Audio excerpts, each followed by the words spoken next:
중개대상물하고 용어의 정의는 반드시 시험에 출제됩니다.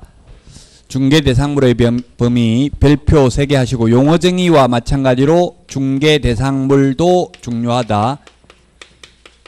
근데 가장 공인중개사법에서 논란의 대상이 되는 게 바로 용어의 정의와 중개대상물입니다. 이제 이 부분만 끝나면 논란의 여지가 없어요. 왜냐하면 법조문의 2조 1호에 보면 토지라고만 돼 있어요. 더 이상 시행령 시행규칙에도 아무런 규정이 없어요. 그냥 토지라고만 돼 있고, 그래서 논란의 여지가 있고, 그 다음에 건축물, 그 밖의 토지의 정착물, 그 밖에 토지의 정착물이 있고요. 그 다음에 그 밖에 대통령령이 정하는 재산권 및 물건,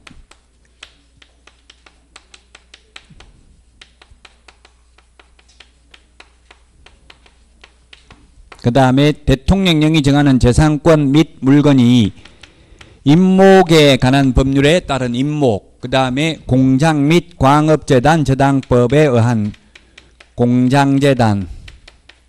공장 및 광업재단 저당법에 의한 광업재단, 이렇게만 되어 있습니다. 그래서 아까도 말했지만 토지가 논란의 대상이 되는데 차라리 공법처럼 중개상물에 해당되지 않는 토지는 열거가 되어 있으면 그걸 암기하면 되겠죠. 근데 우리는 규정이 없기 때문에 해석상의 문제니까 어렵고 논란의 여지가 있습니다. 이때까지 기출됐던 문제를 볼 수밖에 없는데, 무주부동산, 주인 없는 부동산이라는 뜻입니다. 이게 시험에 3번 출제됐는데 이게 중개상물이 아니라고 하니까 산업인력공단 이의신청된 거 보니까 무주구춘동에 있는 거는 못 팔아먹냐 이렇게 질문 올렸더라고요. 근데 한자가 안 적어놔서 그래. 한자를 주인 없는 부동산 이 말이죠. 주인 없는 부동산은 국가 소유니까 중개상물이 안 되고요. 그 다음에 또 시험에 나왔던 게 미채굴 광물입니다. 미채굴 광물. 광업법 제2조에 의하면 광물 채굴권은 국가에 기속되어 있습니다. 개인 땅 밑에 석탄이 매장되어 있어도, 석유가 매장되어 있어도 이건 개인 소유가 아니라 국가가 광물 채굴권이 있습니다. 그래서 미채굴 광물 중개상물이 아니고요. 그 다음에 포락지라는 것은 하천의 범람 등으로 인해서 하천화된 토지로서 국가가 토지 소유자에게 손실보상을 하고 하천 토지로 편입하여 사권, 개인의 권리가 소멸된 토지를 포락지라고 합니다. 개인의 권리가 사건이 개인의 권리죠. 개인의 권리가 소멸됐기 때문에 국가 소유이므로 중개상물이 아닙니다. 그 다음에 또 시험에 출제됐던 게 공유수면이라고 출제되었는데요. 중개상물 될까요? 안 될까요? 공유수면, 매립지. 공유수면, 매립지. 중개상물 된다, 안 된다? 출제자 여도는 공유수면, 매립지, 중개상물 된다는 취지로 출제되는데 모두 복수정답으로 인정된 적이 있습니다. 왜냐하면 공유수면 매립법에 의해서 매립 면허 받아서 준공인가 받은 매립지, 적법하게 매립한 건 중개상물이 되지만 개인 땅이 됐으니까 불법으로 받아 매립했다고 중개상물 되는 거 아니죠? 그래서 그냥 공유수면 매립지 이렇게 해서 출제자는 중개상물 된다라 했는데 복수정답으로 인정됐습니다. 될 수도 있고 안 될 수도 있다 이 말이에요. 그래서 요즘은 논란의 여지가 거의 없도록 출제가 됩니다. 한 문제 이의신청 인용되면 1년, 두 문제 인용되면 출제는 전부 연대 책임져 가지고 전부 다 아웃이에요. 못 들어가요. 2년 동안. 그 작년에 딱 한 문제 이의신청 인용됐죠. 공간정보 구축 및 관리 등에 관한 법률에서 그 출제위원들 모두 아웃입니다. 올해는 못 들어갑니다. 한 문제 되면 연대 책임이에요. 왜 연대 책임이냐면 지금 모건대 정재호 교수님 이분들은 뭐 제 지도교수여 가지고 박사과정 때 같이 뭐 저하고 나이도 동갑이에요. 그래서 이야기를 출제하러 간 거 이야기 많이 들었는데 구포의 출제위원 옛날에는 콘도 얻어놓고 출제했다더라고요. 그래서 내부 수리 중 해가지고 그냥 열흘 동안 아예 외부 손님 안 받고 이렇게 했다더라고. 요즘은 아예 건물을 사놨대요. 구포에, 부산에 산업인력공단 건물을. 이제 거기 합숙을 한 2주 정도, 열흘에서 2주 정도 합숙을 하고, 그럼 기출문제 범위 내에서 내라 이걸 강조하고요. 또 학계로는 5명이 들어갔다더라고. 그래서 10문제씩 출제한대, 한 사람당. 그래가지고 상대방이 출제한 문제 2개 골라내는 거예요. 잘못 논란의 여지가 있는 거. 골라내가지고 8문제씩 해서 40문제 만든다더라고요. 그중 가장 이제 잘못된 걸 발견하는 게 작년에 합격했던 분들 50명이 시뮬레이션을 한대 치본대요. 그래가지고 우리 학원에서 이렇게 안 배웠는데요 하면 그런 문제 다 뺀대. 그 논란 여지가 있기 때문에 이 신청 많이 들어온다는 이야기죠.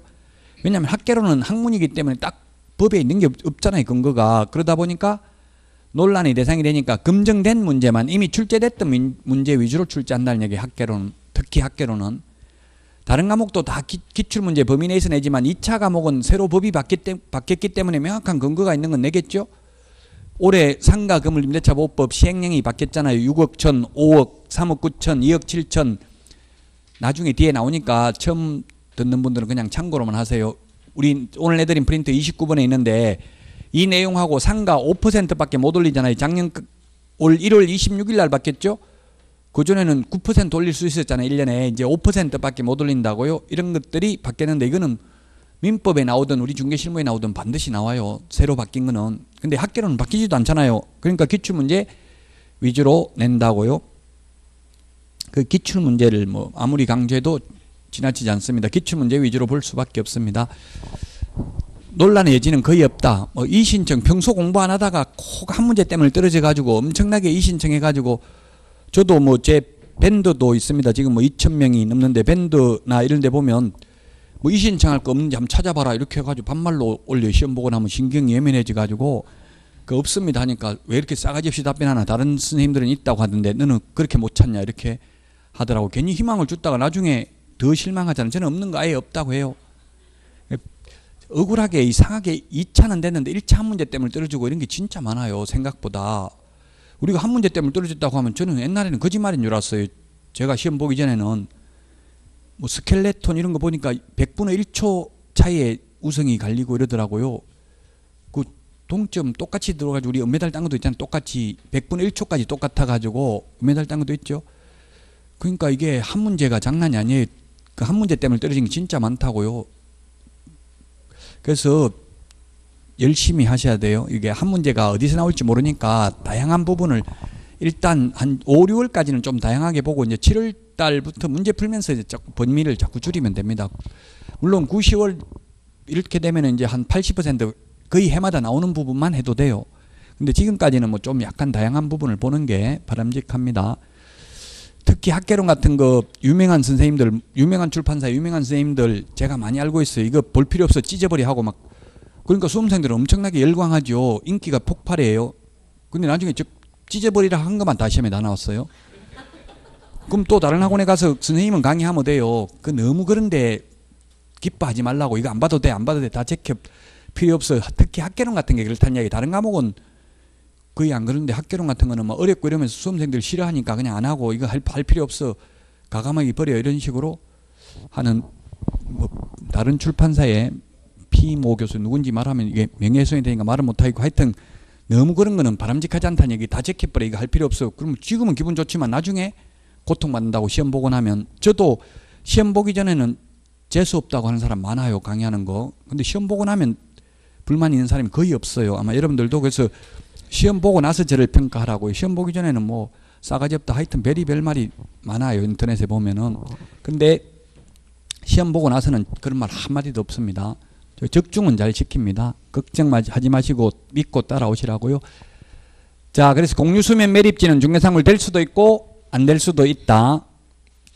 자, 그 다음에 토지는 그러면 필지 단위로 매매를 합니다. 토지는 매매할 때 필지 단위로 매매한다. 필지. 필지는 하나의 지번이 붙는 게 필지다. 획지는 일단의 경제적 가치가 있는 토지를 획지라고 하는데 부동산 학개론에서 필지, 획지 중에서 뭐가 더 크다? 그건 알 수 없죠. 한 필지가 하나의 지번이 붙는 게 한 필지잖아요. 한 필지가 수십만 평이 될 수도 있고 그건 다르죠. 알 수가 없죠. 탄력적 사고를 해야 돼. 이게 뭐가 큰지 단정적으로 말할 수는 없습니다. 어쨌든 한 필지는 하나의 지번이 붙는 게 한 필지다. 그래서 1번지, 2번지, 3번지, 4번지가 있으면 이게 한 필지인데 이 필지 중에서 일부를 쪼개서 팔아먹으려면 분필을 해야 되죠. 분필 절차를 거치기 전에는 매매할 수 없고 분필을 하면 이걸 어떻게 읽어요? 3-1번지가 아니라 3의 1번지로 읽어야 된다고 공간정보 구축 및 관리 등에 관한 법률에 출제됐습니다. 소위 지적법, 줄여서 지적법도 좀 디테일하게 공부를 해야 돼요. 쉬워요. 비교적 지적법이. 등기법이 좀 더 어렵잖아요. 공시법 중에서 그 지적법을 고득 좀 해야 된다고, 좀 쉬운 부분을.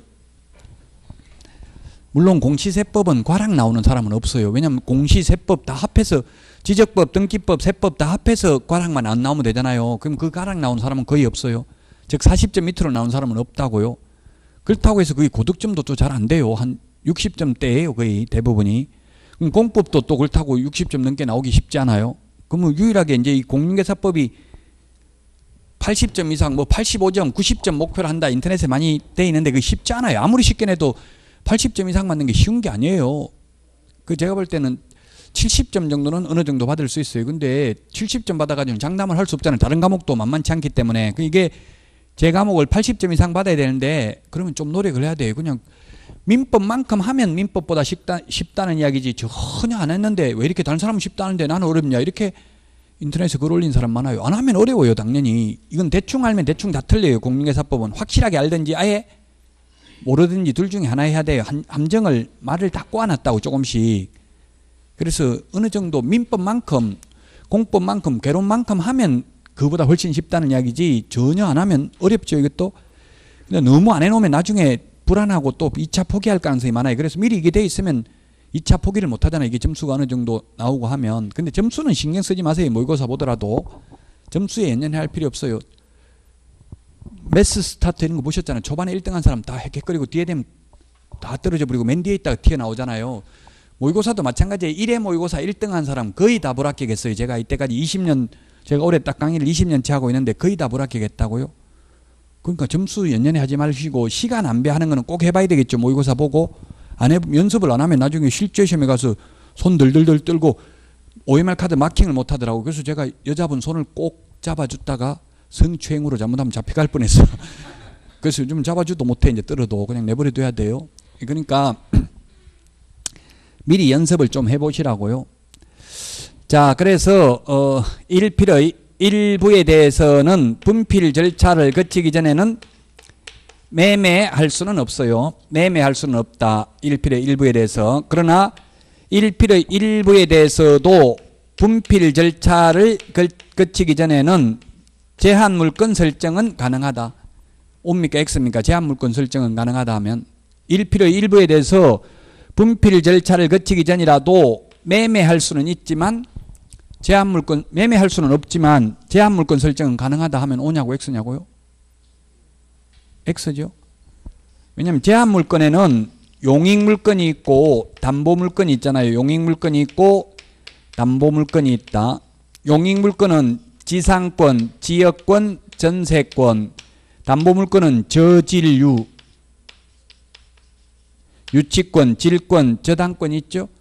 이 담보물권은 1필의 1부에 대해서 안 되잖아요. 용익물권만 가능하다고요. 그래서 제한물권이라고 하면 담보물권도 포함하는 개념이니까 X라고요. 용익물권만 가능합니다. 즉 방 한 칸만 전세 줄 수 있지만 방 한 칸만 저당 잡히고 은행 융자 받을 수는 없다는 이야기입니다. 쉽게 말하면. 자, 그래서 1필의 1부에 대해서는 분필 절차를 거치기 전에는 매매할 수는 없고 다만 용익물권 설정은 가능하다.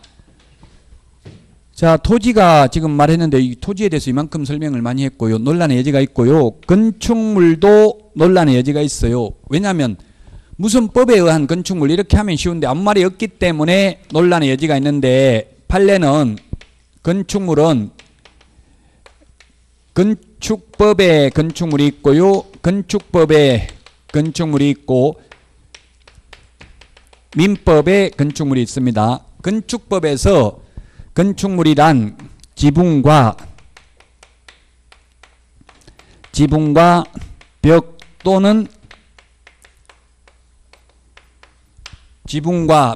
또는 기둥이 있는 것을 건축물이라고 합니다.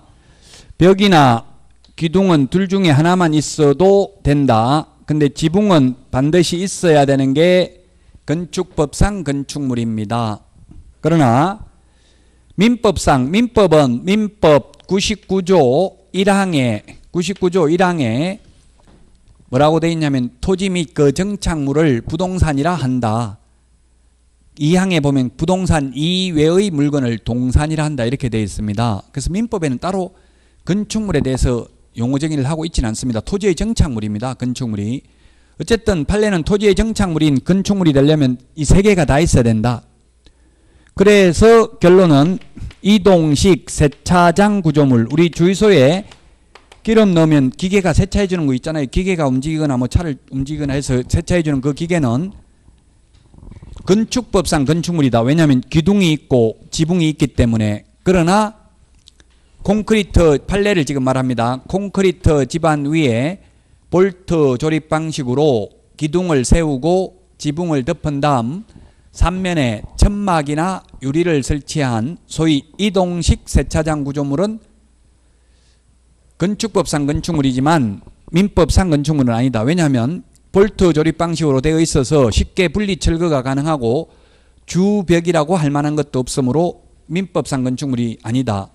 따라서 우리 중개사물은 민법상 건축물이 해당된다고 봐야 된다. 그러므로 건축법상 건축물이지만 이 이동식 세차장 구조물은 중개사물이 아니다. 따라서 무등록업자가 이것을 3건 중개하고 한 건당 500만 원씩 받아 먹어 가지고 옆에 개업공개사가 무등록 중개업자로 처벌해달라고 고발한 사건에 있어서 처벌받지 않는다. 중개사물이 아니니까 아무나 중개해주고 돈 받아도 상관이 없다. 이런 판례예요.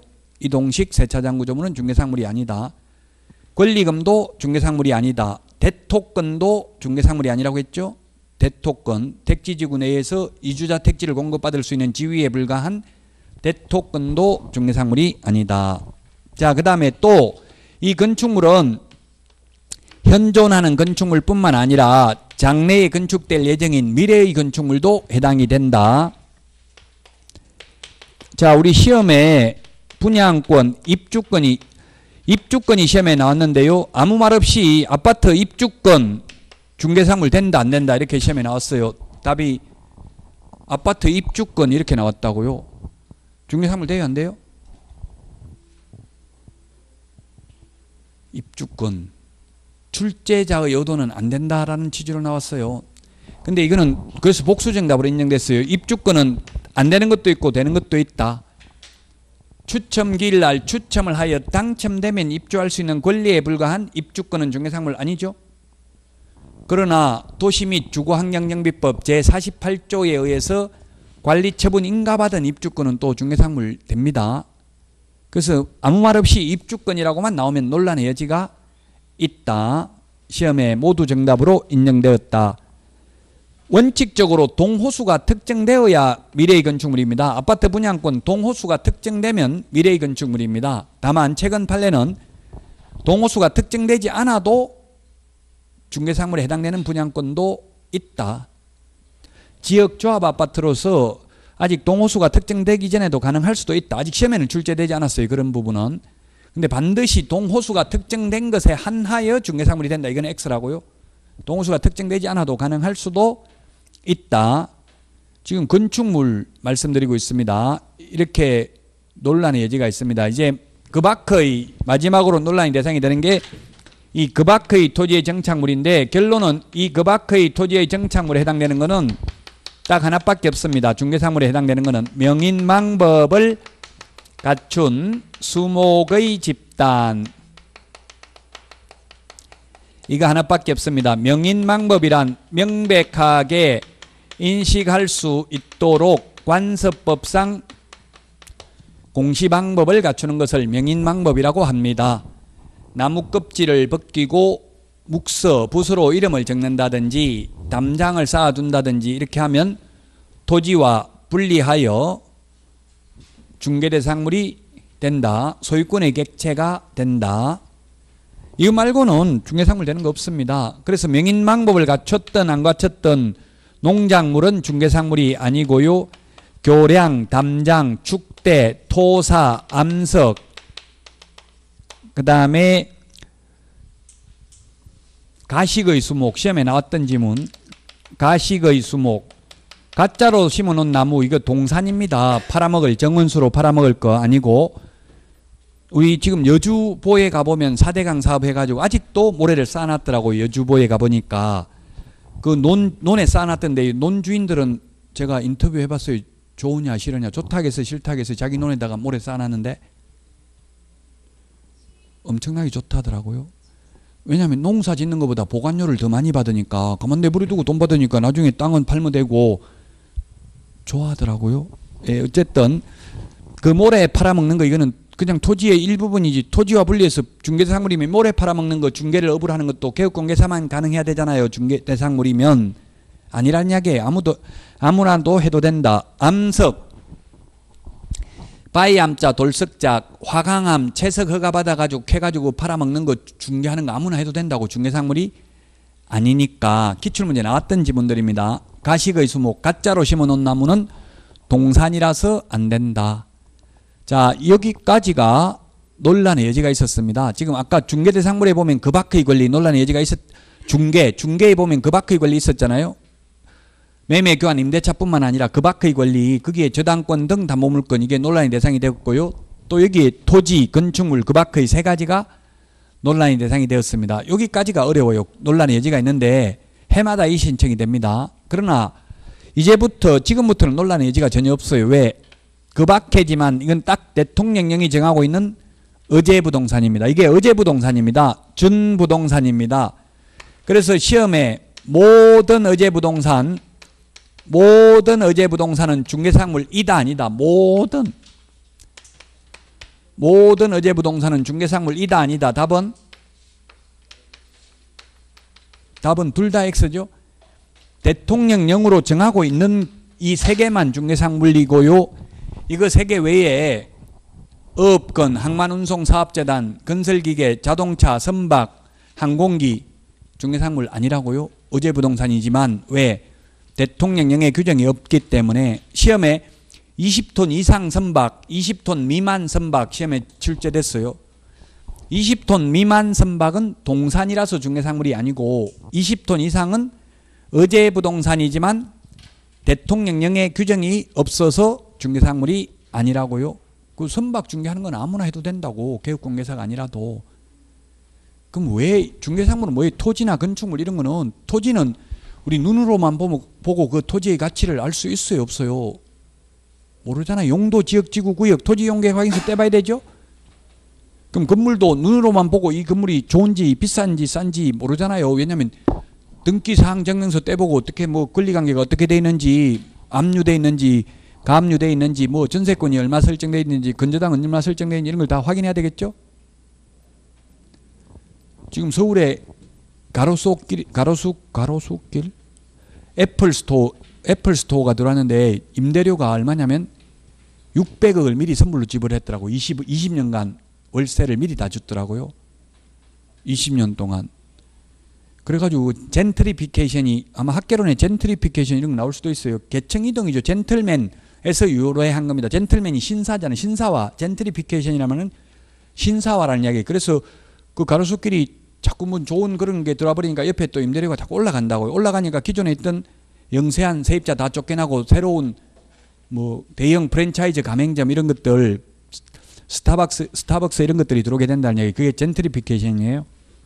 계층 이동. 그게 사회 문제라고요.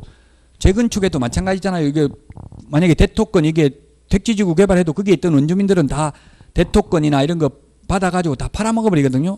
그럼 돈 받아가지고 그 돈이 평소 없어봤기 때문에 관리를 잘 못하잖아요. 그럼 몇 년 안에 또 다 망해버리고 어디 사기당해가지고 또 다시 어디 산골로 들어가게 되고, 이런 게 젠트리피케이션이라고요. 그게 정착을 못하고. 자, 그래서 요 세 개만 중개상물이 되는데, 이 세 개는 소유권과 저당권의 객체가 되고요. 그 다음에 이 세 개는 일권주의 예외입니다. 일물, 하나의 물건에는 하나의 소유권이 있는데 요 세 개는 예외다. 자, 그러면 임목이란 등기된 나무를 임목이라고 합니다. 등기된 나무, 생립, 살아서 서 있는 나무만 등기를 하게 되고요. 결론부터 말하면 이 세 개는 저도 한 번도 중개해 본 적 없어요. 현업에서 중개를 거의 안 해요. 그래서 시험에 잘 안 나온다고요.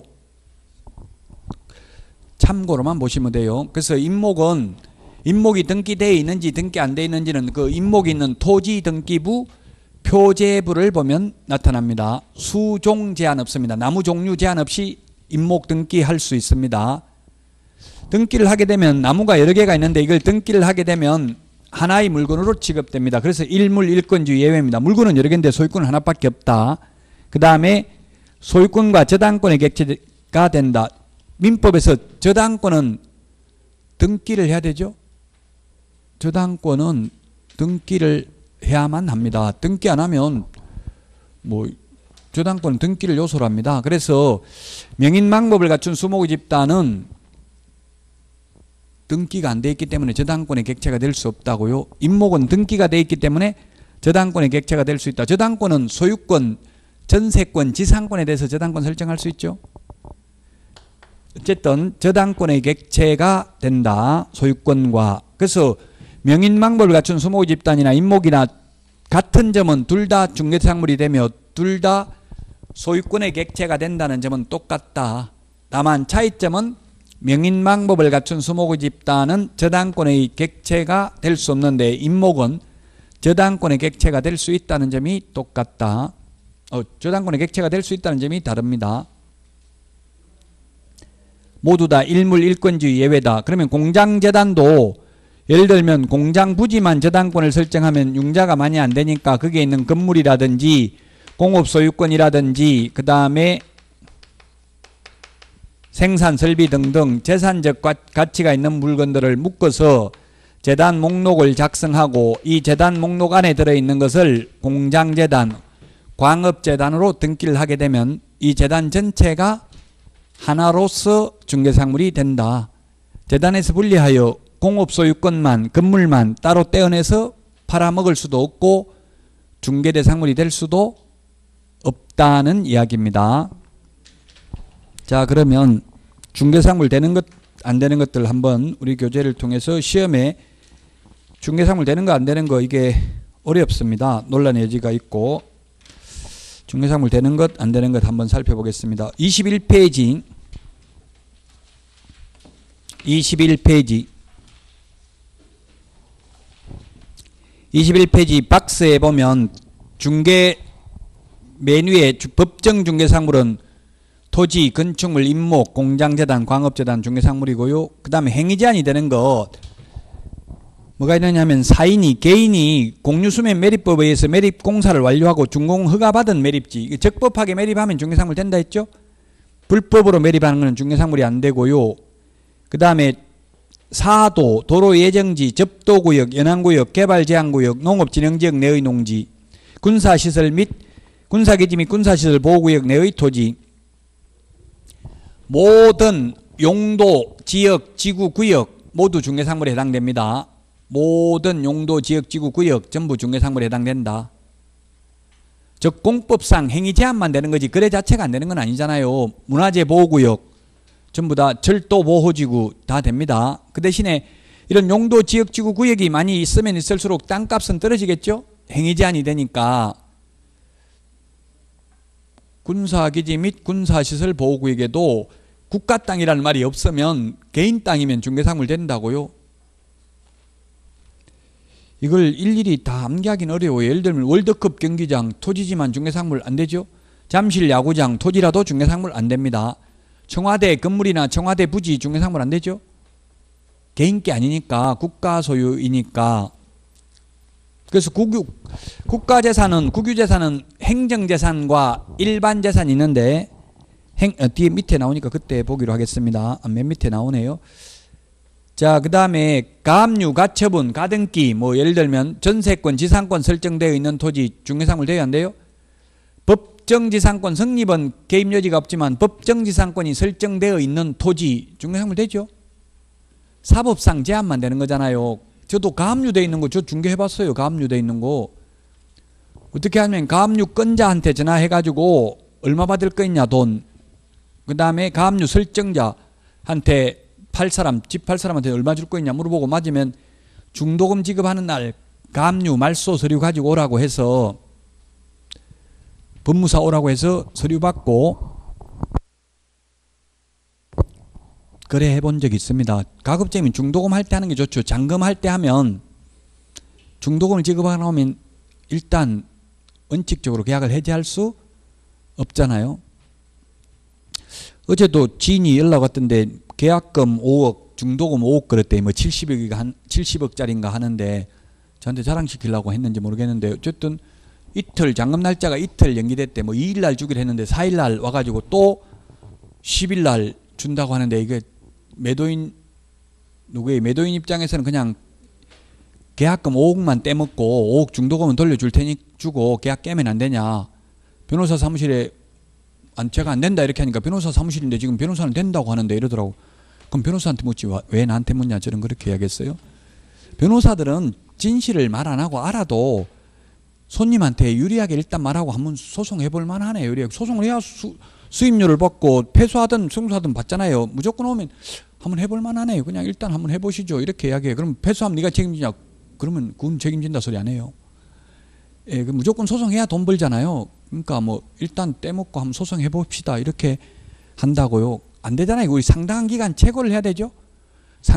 그냥 막 해지할 수 있는 게 아니에요. 계약 뭐 한 며칠 늦었다고 상당한 기간 체고를 해야 되고 독촉을 해야 되잖아요. 냉증명 이런 거 보내가지고 상당한 기간이라고 하면 판례는 거의 2주 이상은 기다려야 돼. 그 금액이 또 큰데 10억이나 되는 걸 이미 지급했는데 하루 이틀 늦었다고 바로 그냥 떼먹어 버릴 수는 없다는 이야기예요. 사실은. 사회통념에 비춰보더라도 그렇게 몇십억을 그냥 하루 늦었다고 바로 떼먹을 수 있도록 내버려 두진 않겠죠. 자, 그 다음에 중개사항이 되는 권리, 소유권, 지상권, 지역권, 전세권, 저당권, 그 다음에 건저당, 담보가등기, 양도담보, 부동산 임차권, 유치권, 양도 이거 다 중개사항 권리 됩니다. 그 다음에 공시방법을 갖췄으나 법률에 규정이 없어서 중개사항물이 아닌 것, 어업권, 20톤 이상 성박, 건설기계, 비행기, 자동차 안 되고요. 그 다음에 공장재단, 광업재단에서 분리된 토지 건축물, 재단 전체가 하나로서 중개사항물이 되지 재단에서 분리된 건축물이나 공업소유권만 따로 떼어내서 중개사항물 되지 않는다. 그 다음에 거래가 불가능한 것, 국유재산 중에서 행정재산인데요. 우리 책에 그 보존재산이라고 되어 있는데 보존재산, 행정재산을 다 묶어서 지금은 행정재산이라고 합니다. 그 다음에 그 옛날에 잡종재산을 지금은 일반재산이라고 합니다. 그래서 행정재산은 중개사항물이 안 되는 게 명백하고요.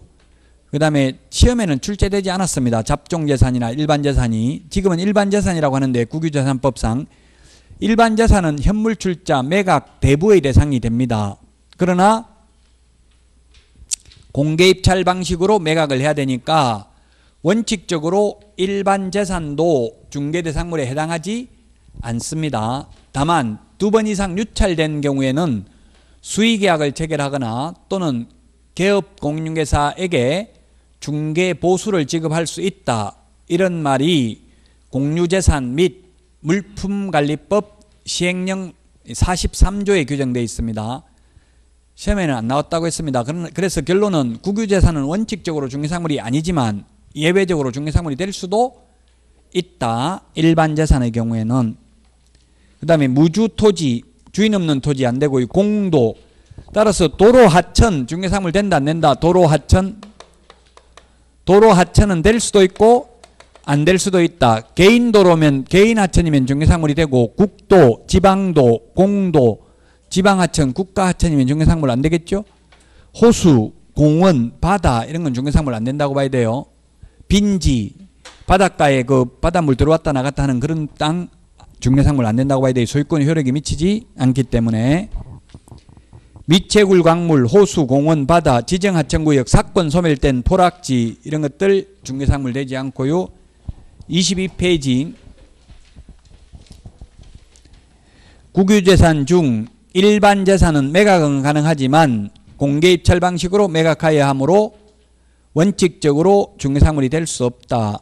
다만 유찰된 경우 예외적으로 2번 이상 유찰된 경우 예외적으로 중개사항물이 될 수 있다. 이런 말이 공유재산 및 물품관리법 시행령 43조에 규정되어 있다.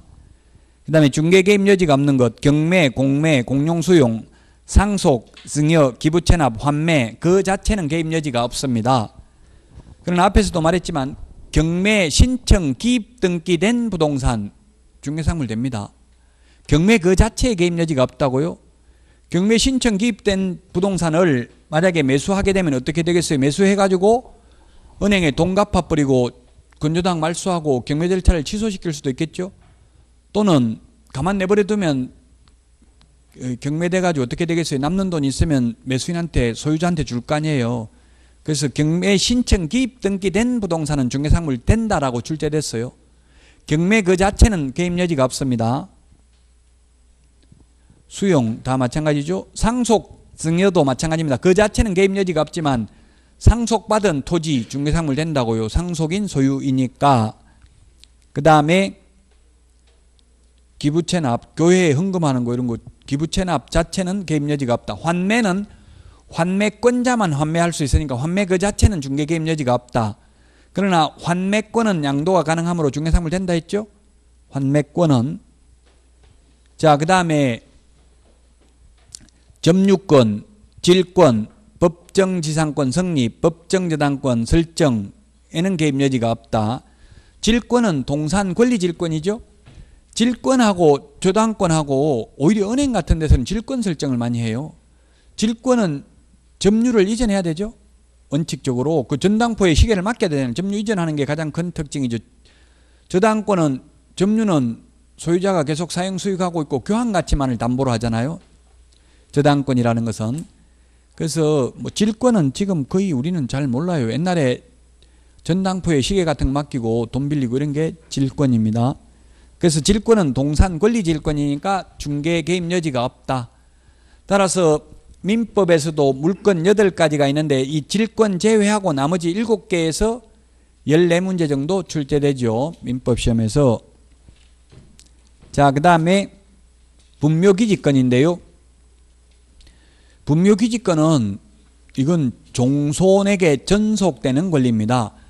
종손이 제사를 주재할 수 없는 특별한 사유가 있는 경우를 제외하고는 다른 사람에게 갈 수가 없는 게 분묘기지권입니다. 분묘기지권 팔아먹을 수 있는 성질이 아니잖아요. 장남, 종손들이 묘 관리할 수 있는 권리. 그래서 중개상물이 아니다. 팔아먹을 수가 없으니까 일단 이전, 양도가 가능해야만 중개대상 권리가 됩니다. 그 다음에 2번 일신전속적인 임차권, 영업권, 저작권 등이 있는데 일신전속적인 임차권. 일신전속이라는 말은 뭐예요? 임차권은 원칙적으로 중개대상물이 되죠. 임차권은. 그런데 일신전속이라는 말은 일신, 한 사람의 몸에 전적으로 속해 있는 게 일신전속입니다. 일신전속의 반대는 양도, 상속의 대상이 되는 거죠. 한 사람 몸에만 따라다니다가 몸이 죽으면 같이 따라서 죽는 게 일신전속적인 거예요. 모든 자격증은 거의 일신전속적이죠. 그래서 공인중개사 자격 사망하면 자격 취소 없어도 자격 효력 상실되고요. 운전면허 취소 안 돼도 운전하다 죽어버리면 끝이죠. 운전면허 효력은 상실됩니다. 왜? 일신전속적이니까. 그래서 임차권도 일신전속적인 게 뭐가 있어요? 영구임대주택, 국민임대주택 이런 거 있잖아요. 그 영구임대주택은 50년이고 국민임대주택은 30년이고 또 10년 임대 후 분양하는 것도 있고요. 5년 임대 후 분양하는 것도 있고 3년 임대 후 분양하는 것도 있어요. LH 같은 데 사는 것. 그럼 국민주택이면 30년 동안 살 수 있는데 중간에 나가고 싶으면 중개업소에 내놔가지고 전대할 수 있는 게 아니고 어떻게 해야 돼요? LH에 나가겠다고 이야기하면 LH가 돈 내줍니다. 돈 내주고 LH가 새로운 입주자를 모집합니다. 그래서 개업할 때 아파트 단지가 많다고 무조건 개업했다가 망한 사람 많이 봤어요. 그 국민임대아파트인지 영구임대아파트인지 이런 거 보고 들어가야 되겠죠. 서울 같으면 시프트 해가지고 20년 동안 임대 가능한 게 있어요.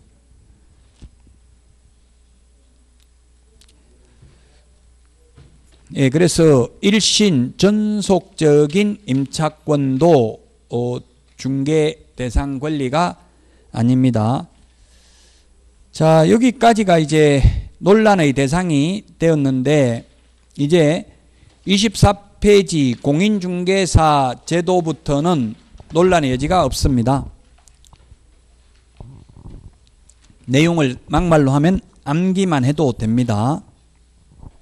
자, 공인중개사 제도인데 먼저 26페이지를 보겠습니다. 26페이지 2번에 보면 시험 시행, 시험을 누가 실시하느냐 하면은 양가로 1번 시험 시행기관은 동그라미 1번 원칙 시도지사입니다. 시험 시행기관은 원칙 시도지사다. 예외 동그라미 2번에 보면은 국토교통부 장관이 공인중개사 자격시험 수준의 균형유지 등을 위하여 직접 시험을 출제하거나 시행할 수 있습니다. 다만 이 경우 미리 공인중개사 정책심의위원회의 의결을 미리 거쳐야 됩니다. 사후 의결을 거치면 된다. X로 출제됐습니다. 이제 논란의 여지 없습니다. 여기서부터는 명쾌합니다. 이제 암기만 하면 됩니다. 그런데 이때까지 시험은 29번 시험을 봤는데 모두 시도지사가 시행을 해가지고 시도지사 명의로 자격증이 교부됐습니다. 한 번도 장관 명의로 자격증이 교부된 적은 없습니다. 이 시험 자격증 교부는 산업인력공단 홈페이지에 그 원서 접수하려면은 회원 가입을 해야 돼요. 그 회원 가입할 때 주소를 주민등록지 주소, 실제 거주하는 주소 두 개를 입력하게 돼 있대요. 산업인력공단 직원한테 제가 확인을 했는데 그러면 그게 주민등록지 주소 적은 그 행정안전부 전산망으로 검증하지 않고요. 그냥 바로 그 주민등록지 시도지사 명의로 자격증을 교부한답니다. 그러면 이미 1차 합격돼 있는데 그러면 어떻게 하냐. 1차는 대전이라고 적었는데 그럼 서울로 2차 적어도 되냐 물어보니까 예, 당연히 됩니다. 회원 정보를 수정하시면 됩니다. 자격증 교부하기 전까지만 이렇게 돼 있던데 시험 보기 전까지 미리 좀 수정해 놓은 게 좋겠죠. 물론 시험 보고 나서 수정해도 상관은 없기는 하대요. 한 달 동안 걸리잖아요. 채점해가지고 발표할 동안에 그 사이에 수정을 해도 상관은 없다고는 해요. 한번 수정해 보세요. 여러분들 서울로 주소 적으면 서울시장 명의로 나와요. 저도 경기도 도지사가 준 자격증 가지고 있어요. 그래서 컴플렉스가 약간 있어요. 저도. 왜냐면 경기도에서 중개업을 하고 있는데 서울서 손님이 와가지고 옆에는 서울서 자격증 땄던데 너는 실력도 없는 모양이네. 경기도에서 딴 거 보니까 이렇게 이야기하더라고요. 그래서 제가 시험 문제 똑같은데요. 이렇게 하니까 복덕방 사기치는 거 내가 믿을 줄 아냐 하고 그냥 가버리더라고요. 예, 그래서 우리나라는 서울공화국이잖아요. 그래서 알아서 하세요. 꼭 뭐 서울시장한테 받고 싶으면 어쨌든 주소만 산업인력공단에 입력하면 된다. 실제 거기 안 살아도. 그러니까 또 주소를 모르겠는데 서울 어디라고 적어야 될지 인터넷에 치보면 많이 나와요. 어떤 아파트 치보면 그냥 아무데나 하면 돼요. 적으면 된다고.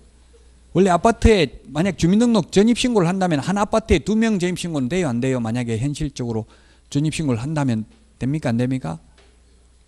됩니다. 2명까지는 묻지도 않고 해줍니다. 3명, 4명도 돼요. 법적으로는. 근데 3명 하려고 하니까 안 된다 이러더라고요. 그래서 제가 안 되는 이유가 뭔지 문서로 그 이유를 교부해 주시기 바랍니다 하니까 꼭 산다고 하면 해드릴게요. 이렇게 하더라고요. 근데 이제 실사를 당할 가능성이 있어. 진짜 사는지 여부를. 뭐 살다면 100명이라도 할 수 있어요. 한 아파트에. 근데 원칙적으로 2명까지는 아무 말 안 하고 해주더라고요. 제가 해보니까 3명 하려고 하니까 그때부터는 진짜 사는 거 맞습니까? 이 3명이 어떻게 한 집에 삽니까? 이렇게 자꾸 따져요. 진짜 산다면 가능해요. 3명이라도.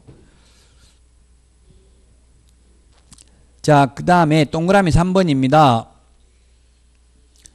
시험은 시도지사가 시행하는 게 원칙인데 예외적으로 장관이 시행할 수 있다. 그래서 만약 여러분들이 소송을 제기하려면 불합격해서 소송 제기하려면 시도지사한테 소송 제기해야 돼요. 취소해달라고 불합격을. 국토교통부 15회 시험 어렵게 내가지고 국토교통부 장관을 상대로 소송 제기했어요. 시험 무효라고. 그러니까 국토교통부 담당 주무관인 최병성 주사가 재판에 나와가지고 서울행정법원에 나와가지고 뭐라고 했냐면 국토교통부는 피고 적격이 없습니다. 딱 이 말만 했어요. 피고가 아니다 이 말이에요. 엉뚱한 사람 죽인 사람은 따로 있는데 나를 갖다가 지금 재판하면 안 된다 이 말이잖아요. 그래서 결국 각하됐습니다. 각하. 등기법 보면 절대적 각하사유라고 있잖아요. 아예 심사 대상이 아닌 거예요. 이거 등기관할 위반. 등기할 물건이 아닌 경우 심사 안 하잖아요. 마찬가지로 피고 적격이 없으면 심사를 안 해요. 재판 안 한다고요. 그러니까 소송하려면 서울시장을 상대로 해야 돼요. 실제 옛날에 인천시장을 상대로 했는데 인천시장이 뭐라고 했냐면 나는 시험 문제 출제한 적도 없고 문제지 본 적도 없다. 장관한테 가서 이야기해라 했는데 법원에서 당신이 시험 시행기관이므로 합격 불합격 여부를 결정해라 이렇게 나왔어요. 자, 그래서 시도의사를 상대로 소송해야 되고요. 근데 현재는 시험을 시도의사가 시행을 해야 되는데 시행하는 게 원칙인데 위탁이 돼 있죠. 협회나 공기업 또는 준정부기관에 위탁이 돼 있고요. 지금은 공기업인 한국산업인력공단에 위탁이 돼 있습니다. 시험 시행을 하는 거에 대해서. 양가로 2번 응시자격을 보겠습니다. 응시자격. 응시자격은 나이, 학력, 국적 제한 없습니다. 교도소 복역 중인 사람도 시험 볼 수 있습니다. 파산 선고 받은 자, 금치산자, 한정치산자, 신용불량자 다 시험 볼 수 있습니다. 볼 수 있는 걸 암기할 필요 없고요. 볼 수 없는 것 딱 2가지밖에 없으니까 그것만 암기하면 되겠죠. 시험 못 보는 게 딱 2가지인데 동그라미 2번 자격 취소되고 3년 미경과자입니다. 자격 취소되고 3년 미경과자. 그 다음에 부정행위 무효처분 있었던 날로부터 동그라미 3번 5년인데요. 자격 취소되고 3년은 오늘 내드린 암기 프린트 46번에 5번에 있습니다. 46번에 3년을 정리해놨잖아요. 46번에 5번에 보면 3년간 시험 볼 수 없습니다. 자격 취소되고 나면. 그 다음에 3번에 보면은 부정행위 무효처분 있었던 날부터 5년인데 41번에 1번에 있죠. 암기 프린트 41번에 5년짜리를 정리해놨는데 부정행위를 한 수험생, 부정행위를 한 출제위원 5년간 자격이 박탈됩니다. 부정행위하면 수험생이나 출제위원이나 모두 5년간 자격이 박탈된다. 그 여러분들은 적발되면 제가 아는 분 3명이 적발됐는데 서울에서 부정행위하다 커닝페이퍼 가지고 있다가 1명은 무혐의 처분받고 나머지 2명은 5년간 자격이 정지됐어요. 무혐의 처분된 그분은 먹어버렸어요. 커닝페이퍼를 먹었다고요. 물하고 같이 씹어가지고 베트라이도 안 뱉고 계속 먹어버렸어요. 증거가 없어서 처벌할 수 없다. 그래놓고 잡아댄 거에 나 안 했다. 그 먹은 거 뭐냐 하니까 뭐 먹는 것까지 너한테 다 말해야 되냐. 뭐 먹었는지 이렇게 해버리니까 처벌 못한다는 얘기예요. 여러분도 물은 한 병 가져가서 같이 물하고 먹으면 돼요. 자, 커닝페이퍼는 만드는 게 좋아요. 안 하더라도 할 듯이 만들어가. 제가 해보니까 커닝페이퍼 만들어가지고 계속 시험 보기 전까지 보니까 안 봐도 이제 암기가 되더라고. 그냥 시험지 받으니까. 그 정도 암기 보려고 마음먹고 그렇게 자기가 만들면 대가리만 적어놓으면 되잖아요. 손바닥에 적어놓어도 되고 허벅지에 적어놔도 그거 허벅지 보자 이런 소리 못해요. 요즘은 사회 분위기가. 그러면 오마나 저 성추행범하고 들어넣어버리면 그 잡혀가요. 감독관. 예, 그래서 어쨌든 커닝페이퍼를 만들기만 하고 실제 보는 거는 이제 눈치 보고 하면 돼요. 응시표, 응시원서 뒤에다가 적어놔도 제가 시험을 한 15번 받았는데 한 번도 응시표 이렇게 뒤집어 보지는 않더라고요. 감독관이. 근데 그 법에 뒤집어 보면 안 된다 이런 말은 없잖아요. 그래서 또 볼 수도 있어요. 그럼 연필로 그 대가리만 적어놓으면 되잖아. 그래놓고 감독관이 이게 뭐냐 하면 누가 이 낙수를 해놨지 이러면 대가리 그거 봐도 무슨 말인지 모르잖아요. 그렇게 하면 될지 모르겠어요. 제가 된다는 말은 안 했어요. 또 제가 시켜서 했다 이렇게 해가지고 업무방해죄로 처벌받게 만들지 마세요. 자, 그래서 응시자격은 딱 2개만 시험 못 본다. 부정행위 5년, 자격취소 3년입니다. 여기까지 하고 27번 시험 방법부터 쉬었다가 하도록 하겠습니다. 오늘 내드린 문제 다 풀어보시기 바랍니다. 마지막 시간에 문제는 풀 텐데 일단 풀어보십시오.